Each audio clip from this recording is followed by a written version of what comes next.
Hello, everyone. We're going to try something a little bit different this week. As we gather in worship, we're gathering together at two different sites, two different campuses, but we're trying out this new sermon style where I'm videoing this. Obviously, I'm not stuck in my office. I could have come out of the office, but we want to make sure that we try something a little bit new as we live into this two campus, one vision thing called Main Street Ministries. And it provides us a whole host of new opportunities. One thing that by videoing our sermons every once in a while is not only will we be able to have the same message communicated to both campuses at all of the services, Saturday and Sunday Crossroads, and then Sunday at St. Paul's, but also then on Monday we can send out the sermon either from myself or Pastor Kwame or whatever lay leader is preaching that week. And we can send that out on our devotional list or through our What's Happening or through the emails that we send out through the offices. And folks continue to tell us that they wish they had a connection point. Some folks have moved out of town, some folks have gone south, or some of you spend more time in the winter down south, or you just not able to get to church on the weekend. So this way, at least you'll be able to kind of hear that same message that everyone's hearing at Crossroads and at St. Paul's and kind of stay connected. So we hope that you will give us some grace as we try this and see how it comes out. We'll work on all the sound and all the video and all of that as we go. But hopefully every once in a while, Pastor Kwame or myself will be doing this and we'll sort of experience breaking open the Word in maybe a little bit different way than normal. So I hope you can tolerate it because, see, that's the thing. We're called to something bigger than just ourselves in one little sanctuary or two little sanctuaries.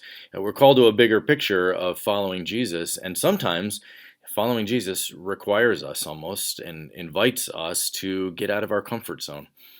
To change the way that we're doing things. I mean, what would it be like if I asked all of you in the sanctuary that you're sitting in right now to move your seat and sit someplace different in the sanctuary? Some of you might actually have a heart attack and not want to do it, and you might laugh and still be uncomfortable. It's weird. It's different. Even a slight little move like that is challenging sometimes for us. We have our space, we have our routines, we have the ideas of the way we like to do things. And can you imagine what it was like for the disciples to be invited to change how they invited folks to a banquet? I mean, this had like cultural and political significance. The people that were invited were then sort of required sometimes to pay back that debt of being invited to a great place at the table. And yet now you're being invited by Jesus to invite folks who are not even part of your inner circle or group or actually will never repay you for anything. Think about that kind of change. We're called to a lot of changes in our lives, and Jesus calls us to many of those so that we can understand that, yeah, the bigger picture of following Jesus is different than maybe we're comfortable with. Recently this summer, we at the Bigner household, we had to make some changes too. I cut cable, which was a different thing for me. It saves me about $120 a month, but I have to pay this ginormous college bill, which is coming in twice a year now for our son. So we're having to make some changes. Now, does it take me out of my comfort zones? Absolutely. I like to be able to pause TV and go get some more nachos and a cold beer and then come back. But now everything's live and it's terribly awkward. Well, obviously that's not the biggest sacrifice that we're called to make in our lives, but it is a change and it takes me out of my comfort zone. And I just wonder with a little thing like that I notice and maybe are not thrilled about, what do we do in Jesus' invitation, which is very, very different. I think as a church, as Main Street Ministries at St. Paul's and at Crossroads, we are called to that same sort of banquet changing invitation that these disciples were. We have a banquet at St. Paul's. We have a banquet at Crossroads to be able to offer to people who are living right within a mile of our church. It's amazing as I spend the summer on the front lawns of both of the churches, how many people walk by the sites that we're on. And St. Paul's is the oldest church in Erie County. How many people since I think it's 1827 have walked by or come by that church? How many of them have walked into church for a week, come to a baptism, a wedding, a funeral? The same thing with Crossroads that had 3 churches that were a part of this. How many people had their lives touched and experienced God's grace? We have that banquet to be able to offer to the community absolutely right around us. Our challenge is trying to live into that something bigger and maybe change the ways that we do things so that folks that are around us will say, "Hey, there's a place for me at this table. There's a place for me at this banquet. I can experience that too. It's not just for other folks. It's actually for me." At camp at LCLC, we talked for years, and Lee Lindeman, our director down there, I think really brought this in, and this alliteration stuck with me, that our job there, whenever we're at camp, is to reach the least little lonely, lost, and left behind. All the L's.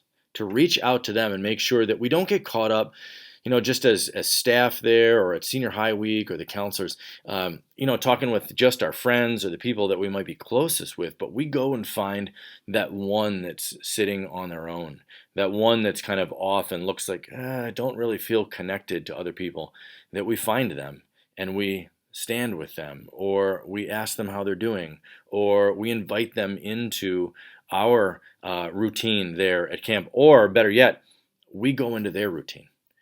How do we do at church with that? I mean, how do we do with the least and the little and the lonely and the lost and the left behind right around us? They might not look exactly like the people that were invited to this original banquet, but sometimes when you're one of those L's, those least, little, lonely, lost, and left behind, it's more about what's going on in your own lives, the people who are hurting or feeling like they've got no direction. How many times do we hear about someone that takes their own life and everyone said, they gave me no sign, I had no idea what was happening? Or somebody that we find ends up addicted to some form of drugs because they're just trying to mask all the stuff that's going on inside of them. These folks are right around us, and maybe they're in our homes or our workplaces or our neighborhoods and in our churches. I just want to make sure that at both places we start to live out this sort of banquet inviting radical welcome to all people that we are near. How many times do we see folks in the parking lot at both of our places? How many times do you come into St. Paul's to a meeting while there's a recovery group going on that maybe it's even more important that we stop and just ask that person, "Hey, how are you doing? I'm glad you're here tonight." How many times at Crossroads do folks come in on the weekend and fill that building on Saturday with some of our recovery groups? And when we're there, do we stop and ask folks, "How are you doing? I'm really glad you're here." The folks that are right around our two mission sites, a mile apart from one another. How many times, if you drive from St. Paul's to Crossroads or Crossroads to St. Paul's, do you see people just walking up and down the street? I wonder what their story is. What do they need? How can we invite them to the banquet? I'm excited for Pastor Kwame to arrive. She's going to start on Tuesday officially, and then we'll do the installations for both of us at both places. But sometimes when a new pastor arrives at a church, people often say like, "Oh, finally we get to breathe," and the pastor will kind of take over. But I have this feeling that when Pastor Kwame arrives, we're just going to start doing more stuff, and she's going to make this great invitation to us to get out of our comfort zones again. And she'll do that just by her presence with new music and worship, or new leadership, or a different way of preaching, or a style of conversation or visitation. All of those things are going to be wonderful, and they're going to invite all of us, myself included, into a different level of our comfort zone, a different way and look at following Jesus, and probably a better way than what we're doing, because we get settled into this sort of malaise sometimes of just being church and doing it the same way we used to do that. Have you ever heard that said at a church before? I bet you have.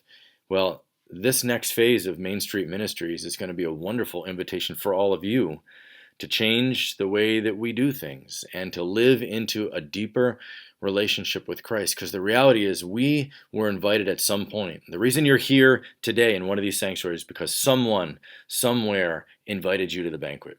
Could have been your parents, could have been a friend. You could have wandered in because of an invitation online, or somebody told you about one of these places. Maybe it was last week, maybe this is your first week here, or maybe you've been coming to one of these places for years. But somebody made that invitation. Somebody realized that they needed to be a little bit more humble to welcome you into the same space. And what's great about that is not just to welcome you to do things like they do, but every time somebody comes into one of our sanctuaries, they change that place, and that's a good thing. It means that we need to keep changing to meet their needs and find out what they are instead of just saying, oh, you're welcome to worship like us, or you're welcome to experience Jesus exactly like I do, or the way I do, because I like it. That's not our call. That's not what Jesus says for the people to do at the banquet. He invites them to invite the folks that they've never seen before and might actually never see again. So what does that mean for us at our churches? I think one of the best places is those Saturday nights and Sunday mornings. As we get ready for worship, sometimes we kind of settle in. I see people gather around a coffee table or gather on the sofas or something and the chairs, and we just kind of sit. I want to challenge you that when you see someone who is somebody you don't recognize, or maybe it's their first time there, or maybe it's someone that's there and you just don't know their name, reach out to them. Know that it's our job to go to them and invite them, even by just sharing our name. It's so powerful for us to do. Maybe you walk outside a church and you see somebody at the library, you see somebody going to the restaurant at Runners, or you see somebody sitting in the chairs on the front lawn. Go to them and welcome them and say hello and thank them for being here and remind them somehow, some way of God's love for them. Maybe you'll be at the food truck and there'll be somebody coming up and it starts that conversation. Be ready for that. Be ready to be a welcomer, a humble welcomer, to start sharing that banquet that God's inviting us into. I think our calling in this church is great. I think it's going to be easy because our culture continues to need this grace and love and hope that we have to offer. So Main Street Ministries is going to be fantastic. I'm excited for the fall, and I'm praying for all of you so that you will hear God's call to the banquet table yourself, because we have been invited, and that's what's so powerful and awesome and amazing. But we have a banquet to invite others to as well, where we can humbly set aside the things that maybe we want or we'd like to see happen first, and we put the needs of the Amherst families and the people that are coming to worship or that we go out to, we put their needs first.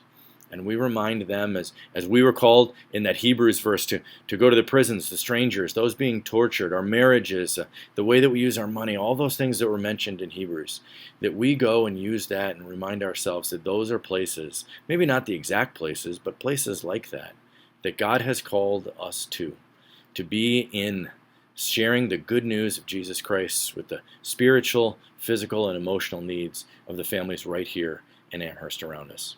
So enjoy this weekend of rest, this extra time to celebrate, but more importantly, enjoy that call that Jesus gives to all of us, to follow the one who's already gone before us, given his life, conquered even death itself, and says to us, let me invite you to turn the tables on your banquet. Step out of your comfort zones. Be part of something bigger, a call, a love, a grace that's offered for all of us. May God bless each of you.